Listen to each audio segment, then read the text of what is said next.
Imagine if three tiny French secrets that are simple and practical and surprisingly powerful could shift the way you see yourself. Well, today I'm sharing three lessons from France that changed my life and actually became the roots of the work I do now. So let's dive in. Hello, friends, and welcome to this week's episode. Many of you already know this, but for those of you who are newer to my world, France has been a big part of my journey. I went there for the first time in my late 20s, and it was there that I literally had a spiritual awakening. And France became a backdrop to my life as I would go at least once a year to tap into the energy that had changed me. It was there that I discovered the kind of woman I wanted to be, how I wanted to live my life, what I deeply valued, and what I wanted my everyday to feel like. Those years ultimately became the inspiration for French Kiss Life, my previous company. And even though I have evolved into the school of self-image, those lessons, well, they're still in my bones. They're in my DNA. They're part of everything I create. They're still a huge part of how I design and live my life. And one woman in particular played a big role in that transformation. Her name was Madame Clément. She was 69 when I met her. She was this spirited and stylish and elegant woman that invited me to her home in the south of France to have dinner with her family. And I remember her opening the door, and she was wearing this simple black wrap dress. She had a scarf around her neck, and her silver hair was pulled back in a bun. And her home had the same vibe as her. There was nothing excessive. I didn't see clutter. It just felt like everything I saw had a purpose and had been chosen intentionally. And so we sat down, and what unfolded that night has stuck with me for years.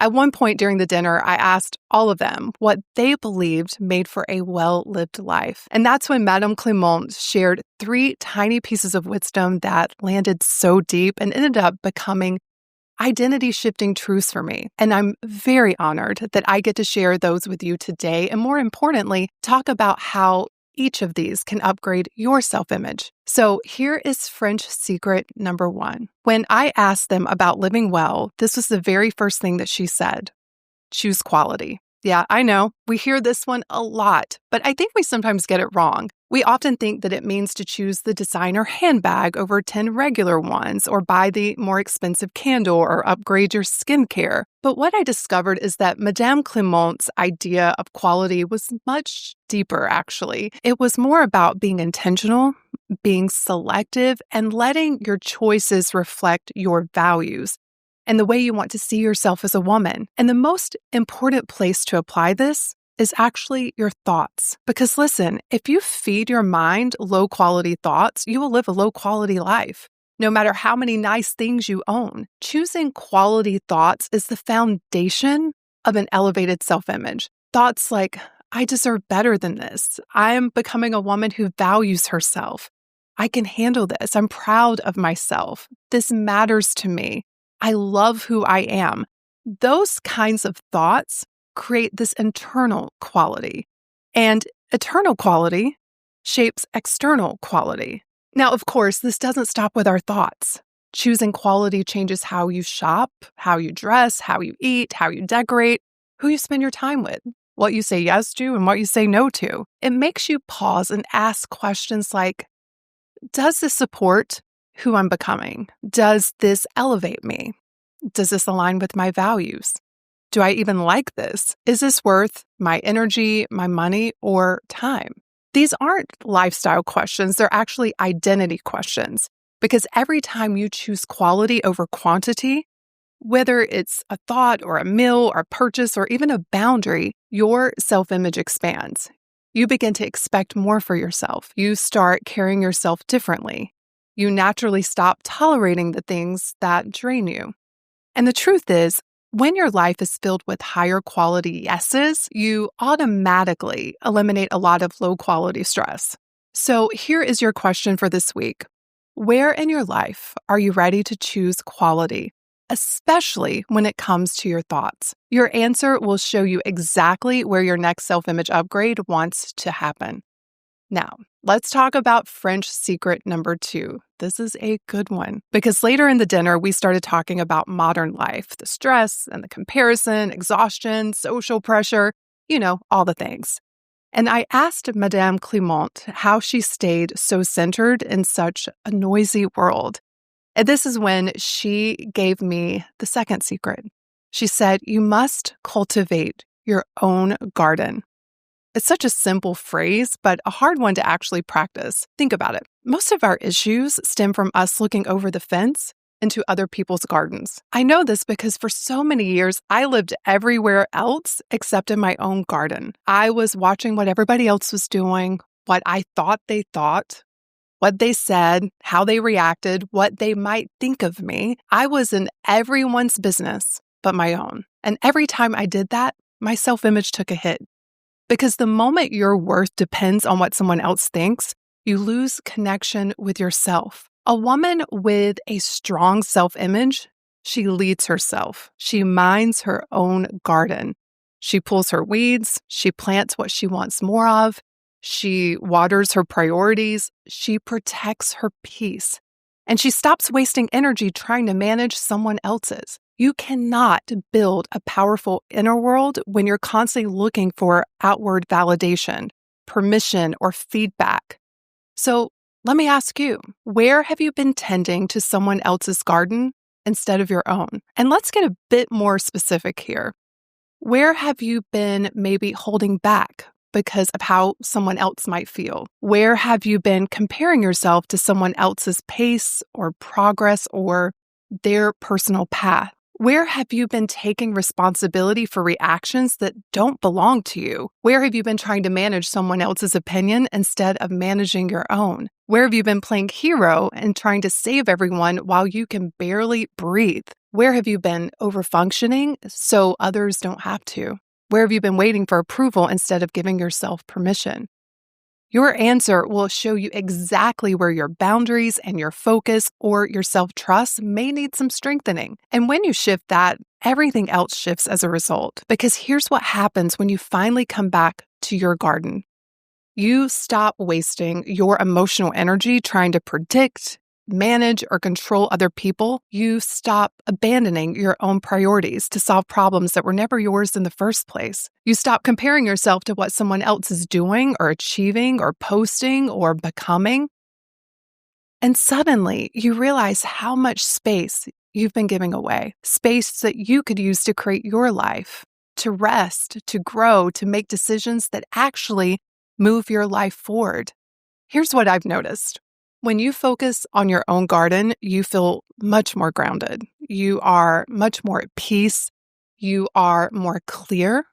You are more in control of your inner world, more like the woman who leads her life instead of reacting to everyone else's. And this matters for your self-image because every time you bring your attention back to your own path, your own desires, your own responsibilities, what you're doing is reinforcing a powerful message. The message of I trust myself, I lead myself, I am responsible for my energy and my life. And that identity, a woman who leads herself, is magnetic, it is calming to yourself, and it's the exact opposite of being scattered, overwhelmed, and reacting to the life around you.